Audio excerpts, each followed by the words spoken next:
Yeah, I think that's related to another question. Do biological women have a right to sex-exclusive space? What do you think?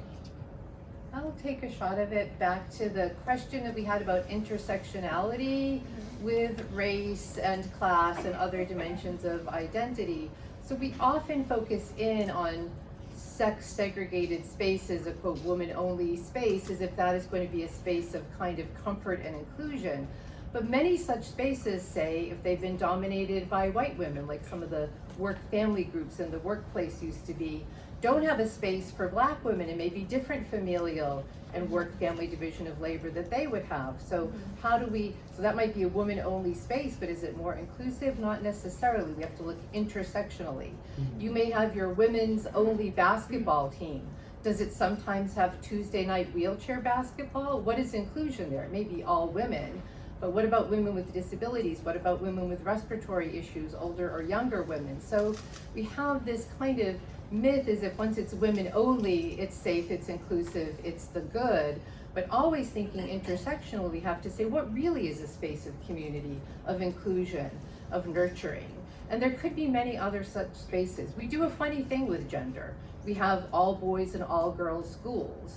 Imagine having all white and all black schools. Imagine having all able-bodied, quote unquote, and all people with disability schools. Other lines of social identity, we don't draw so sharply and starkly. In fact, right, I saw some of you go like, ooh, ouch, oops, right, that would feel wrong and off. So I think thinking about the intersectionality question that my colleagues posed is a way to help us just interrogate this question about sex segregated spaces in a broader, richer, more empathic and inclusive way.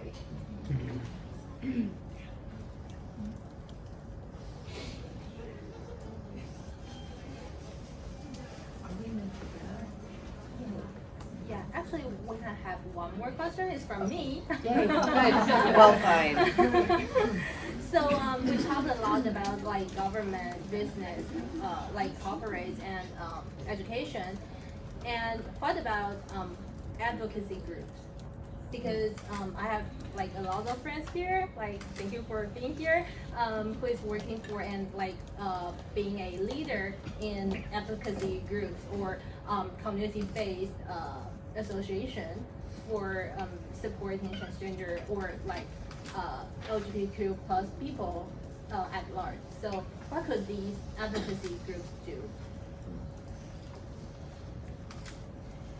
I want to take that all the air time.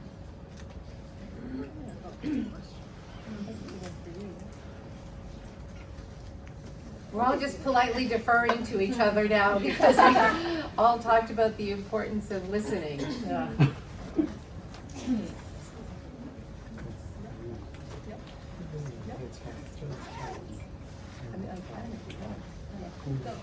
This was your subject.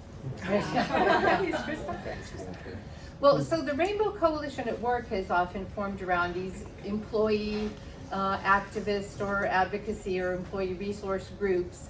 And they are interesting because they kind of start along certain social identity lines. The first one was the Black Caucus group at Xerox in 1972.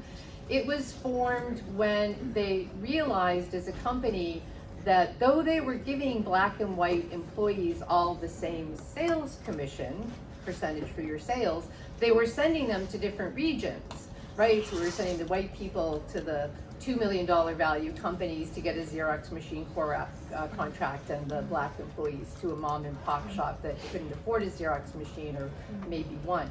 So facial equity was actually masking a systematic bias, and that's how those groups began in 1972, and now we see them all over the workplaces. Some are being discontinued. Some had leadership training on how to do advocacy. Some started blurring their lines. So there was a women's group at one company that was mostly white women and an African American employees group that was mostly the men. And the black women said, how about if we have a group for some of our very specific concerns? But you could see you could keep dividing and reaching across. There were natural ambassadors across the group. There were some groups that were feeling that they weren't part of the conversation. I think what all that activity did in the workplace was taught people how to stand up for issues that weren't always visible. So at one company, the boss would serve really great gourmet dinners for people who were working late. And that created this like pressure to keep working till 8 p.m. So one of the advocacy groups went to him and said, this is counter to productivity. There are a lot of people who come in and work in a white heat from 9 to 5 and get everything done. And some of them were going home, feeding their kids and coming back to have like showing up at 8 p.m. because look how hard I'm still working. That had nothing to do with excellence in the workplace. That was a noisy practice that was accidentally penalizing some people. So advocate groups learned to speak up about how practices that were facially neutral were really biased, and how sometimes when we talked about merit, as if it's a thing, it actually had different flavors depending on who was doing the work. So women coders weren't being promoted at one company I studied. They commented their code all the time. This was a good practice. So rarely were they the people who saved the code at the 11th hour when there was a bug, because they'd commented it all the way through. So they were doing a best practice, but it prevented them from a kind of dramatic, cowboy coder notice at the 11th hour. Activist groups spoke up about this. Advocacy groups get to testify about things that look facially neutral and kind of flat, but are actually having really differential impacts on different people. So however we kind of divvy ourselves up into groups with different names or social identities, it's a habit of mind about just querying what is it that we're doing here and who's it affecting how, and how can we tell different stories. I think that's where we want to go with advocacy groups now. And I'll just add, so I worked on a college campus. We had a visitor who would come to campus to host a sin awareness day, right? And as it's a public university, it's a public space, anybody can come and share whatever message that they want. And when I think about advocacy groups, I think about how amazingly the students across different areas, different clubs, who were not necessarily members of the Queer Center, came together to figure out, how do we do this in a way that honors the right to free speech, but recognizes the harm of the message of the Sin Awareness Day? Because the Sin Awareness Day message was that any members of the LGBTQ community were sexual deviants, that they're going to harm you, that they're in single motherhood, that no one was really exempt unless you fit a traditional model of a married male-female. So anyway, this person came to campus, sometimes would bring folks, and the students got together and came up with an amazing strategy.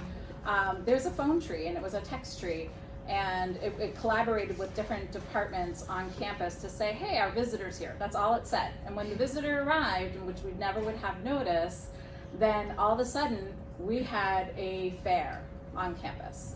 Because the issue was that this person was in a central space and people were curious and they would gather an audience, right? And so by the students setting up their own tables and music and putting out buttons that have nothing to do with that, that person was less central to what was happening in that moment in time. And so we weren't drowning them out, we weren't telling them they couldn't speak, we weren't parking ourselves next to them, we were just creating alternative spaces and alternative things happening that had nothing to do with that, so they were less central. Plus ways to support, like we had, here's where the counseling center is, here's someone you can talk to if something happened. But there are times we can't stop someone from doing something that we feel is harmful because they have protections. And so, but the students themselves were like, this is not okay. And even if they weren't themselves a target, it's like, how do we then rally and help and support each other? And so that's on a college campus, but that model can be replicated in our community. Something's happening to another group in our community, we can rally together, we can figure this out. Even if we can't stop the behavior, we can figure it out. I just think that's a really great message for all students. I love that, like as a teacher myself of younger students, that's what we always try to teach. I work in the population of students that I work for, it is 95% students of color, Latino, Latinx students, very, very, very, very high percentage of students of color. And they face a lot of discrimination, a lot of experiences that I myself do not have the lived experience. So I name that for them right off the bat. I'm like, I don't have your lived experience. You're going to be facing many challenges. When these challenges come up, it's the corny phrase. Michelle Obama phrased it, but when they go low, you go high. Yes. So right. So it's one of those situations. It's like we don't have to come at this situation with anger. We can come at this situation in an extremely creative way that is effective. That this person still gets to have this space because freedom of speech. You're entitled to have this speech. You're entitled to have this space. I'm not going to take that away from you. I'm also not going to control your belief. My job in my life as a teacher and an educator is not to mandate or dictate anybody's belief or experience. It is not to tell them how to think and how to feel. My job is to keep them safe, which as an educator is not always easy to do. My job is to give them a space that makes them feel safe. As a drama teacher, to be creative and to learn and to explore, to get outside of themselves and learn a little bit more and find ways of making that creative solution when they get to college. My job is to make sure that they go there. So I like that happens, you know?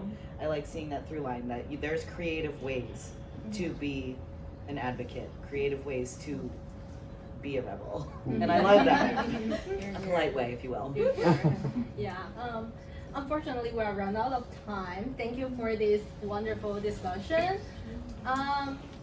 As a closing note, I just want to mention, as scholars and advocates, we have a responsibility to move beyond symbolic gestures and push for systemic change. Let us reimagine this world where restrooms and all public spaces are not sites for exclusion, but spaces for safety, privacy, and inclusion for all. Thank you all for